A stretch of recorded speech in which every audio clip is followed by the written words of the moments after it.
यहाँ पर भारतीय जनता पार्टी पर भरोसा है, ठीक है, अब डिलीवरेबल्स भी हैं, प्रो इनकम्बेंसी भी है, डेवलपमेंट भी साथ दिख रही है। देवेंद्र फडणवीस का चेहरा, देवेंद्र फडणवीस की स्ट्रैटेजी, देवेंद्र फडणवीस पे जो क्रेडिबिलिटी है वो कितना बड़ा फैक्टर रही, क्योंकि इस चुनाव को अपने कंधे पर अगर कोई एक नेता, कोई लीडर सिर्फ महाराष्ट्र से लीड कर रहा था तो वो देवेंद्र फडणवीस ही थे बीजेपी के लिए।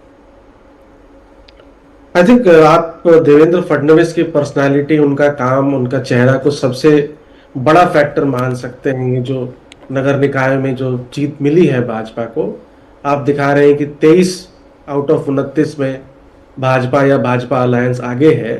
पिछली बार 27 नगर निकाय चुनाव में भाजपा को 15 पे लीड थी। तो आप देख सकते हैं सिग्निफिकेंस कैसे 15 से 23 हो रहा है। शिवसेना यूनाइटेड को 5 में मिली थी।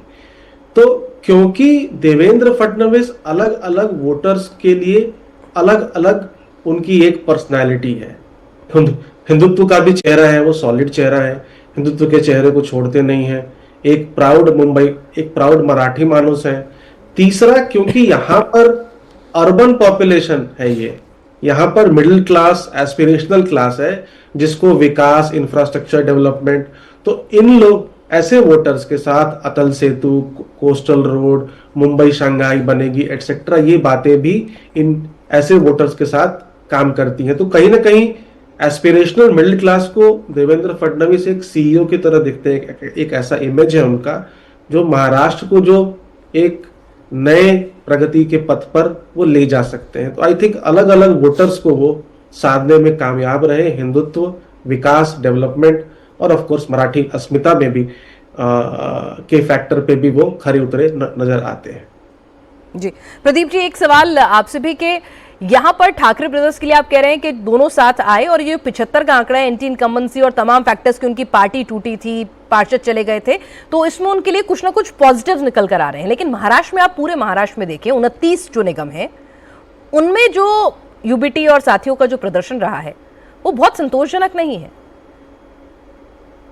नहीं, यूबीटी की जहां तक बात करें तो अब तो आप उसको बिल्कुल मान के ही चलिए कि वो केवल मुंबई तक ही सीमित है। बाकी तो पहले भी था ऐसा, लेकिन और पीरियड जो है उन्होंने अपने विंग को स्प्रेड किया, बीजेपी का साथ मिला इतने सालों तक और दोनों को उसका फायदा मिलता रहा जहां भी मिलता रहा।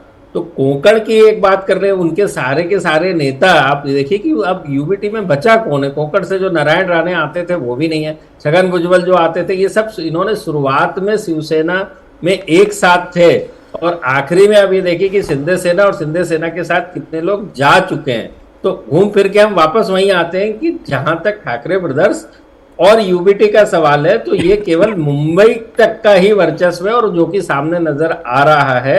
जैसे मैंने कहा, पिछले बार 84 सीट मिली थी, इस बार 75 सीट मिली है 25 साल की एंटी इनकम्बेंसी के बाद। तो मैंने ऐसा नहीं कह सकते कि ये खत्म हो गए हैं या हाशिए पे चले गए हैं या रिवाइव नहीं कर सकते। आई एम श्योर राजनीति में जीत और हार होते रहती। मैं वापस ये कह रहा हूं अपनी बात को रखते हुए कि पिछले बार भी 28% और इस बार भी करीब बीजेपी और शिंदे सेना का आंकड़ा देखेंगे तो पाएंगे 40% से आसपास होगा, दोनों को कंबाइंड मिला दें। अभी भी 60% वोट इसके उलट पड़ते हैं। तो वो ये तो लोकतंत्र है, लेकिन किसको ज्यादा मिलते हैं बस वही तो खेल है।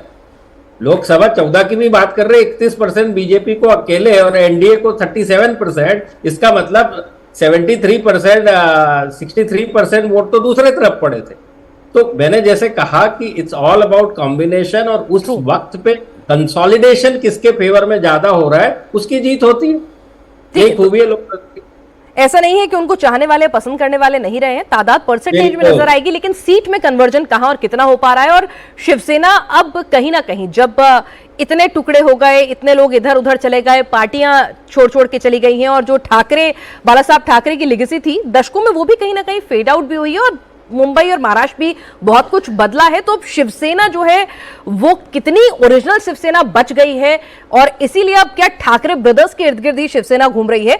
एक ये भी एक प्रश्न आ जाता है कि वो इन्हीं लोगों का मैजिक है।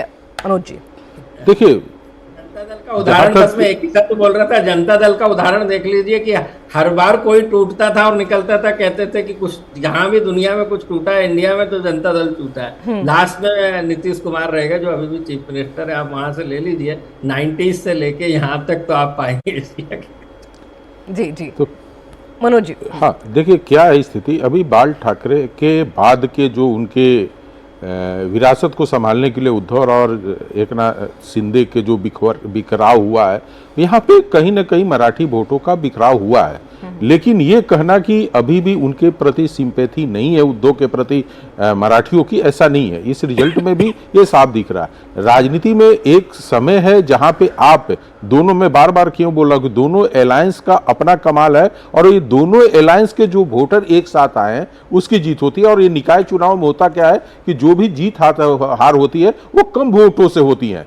तो अधिक किसी के व्यक्ति के कारण या किसी संगठन या किसी पार्टी के कारण यदि 4000 और 5000 वोटों का भी एक इधर से उधर शिफ्ट होता है तो एक बड़ी जीत के तरफ लेकर चले आ रहे हैं। लेकिन जो अभी आप 125 पे जाकर ठहरा के रखी हुई हैं अपने आंकड़े को, यदि ये कंटिन्यू रहा, क्योंकि ये आंकड़े माने वैसे आंकड़े नहीं है कि जिसको ये कहा जाए कि हम पूरी तरह से वहां पे शिव सैनिकों को समाप्त कर दिए हैं उद्धव से शिव सैनिकों के, तो वो मरते हुए भी जीवित नजर आ रहे हैं और एक अच्छे संख्या के साथ आ रहे हैं। कुछ सीटों का कमी हुआ है लेकिन उनका वर्चस्व को समाप्त करना या वहां पे उनका नहीं रहा, ऐसा नहीं कर सकते, ऐसा कुछ नहीं हो सकता। ठीक है।